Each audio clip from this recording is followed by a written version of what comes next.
Hello, everyone, and welcome to our Spotlight series where we share current trends on the critical role resilience plays within organizations. I'm Pam Boris, your host and Chief Marketing Officer here at VQ. Joining me today is Alanna Fincke, Executive Director of Content and Learning. Welcome, Alanna. Hello. Very happy to be here today. Great. So we want to talk to you today. Obviously, resilience is everywhere. You hear about it in the news, and it's often thrown around without a lot of context. But building resilience requires a sustained effort. In your view, what does sustainable resilience mean, and how can individuals and businesses achieve it? I love this word or this phrase, sustainable resilience. I think it makes so much sense because that's actually what we need as individuals and as organizations. Yeah, and I see it in two ways. One, we need to build that personal resilience. We need to have that personal capacity within ourselves. But then we also want to think about and need to develop sort of resilient organizations and have sustainable ways that we support these capacities within organizations. And, when we think about that first point, that personal resilience, as you know, Pam, resilience is a practice, right? It's not a one and done. It's not like a check the box and we move on, right? It's a practice. It's a set of skills that anyone can learn. You're not born with it or not born with it.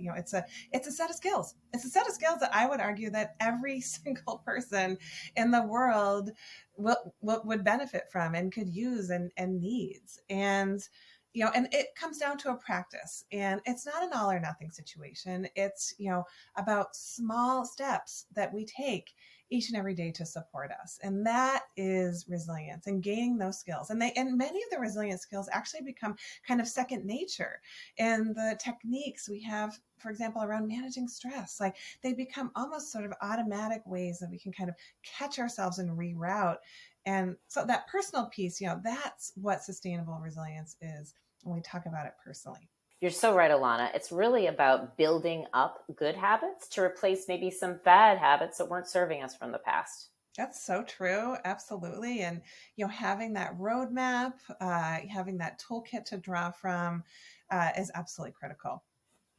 And then the second sort of way I was thinking about the sustainable resilience is really around, creating sustainable organizations, right? Sustainable resilience within organizations. So, that requires new ways of working and new ways of managing. And, it makes me think about this incredible program we're doing with one of our customers around really working with them to drive resilience down into the organization and to make them sustainable as an organization. And we're really working on, 5 keys, right?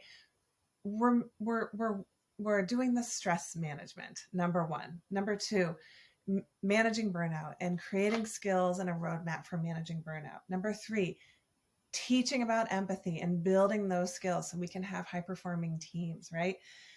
Number 4, focus, the ability we have so many distractions coming at us now more than ever. I saw one study that showed that we get about 80 alerts a day on our phone. I was like, that must have been several years ago. Right, exactly. 80,000 now. So focus is an absolutely critical skill if we want resilient organizations. And then finally, connecting into purpose and positivity. These are sort of pillars that as organizations, we need to create these capacities within our people across the organization. Yeah, and that's right. That is a great definition and explanation of sustainable resilience so that it really helps that organization and its people move forward and grow. So thank you for sharing that with us, Alanna. We really appreciate it. By cultivating a resilient workforce, we create a culture of adaptability, innovation, and growth. VQ is here to partner with you to drive sustainable long-term success. What steps have you taken to build a more resilient workforce? Share your thoughts at events@mequilibrium.com and let's continue the conversation. Please visit resilience2023.com to learn about our upcoming programming. Thanks again for watching. We'll see you next time.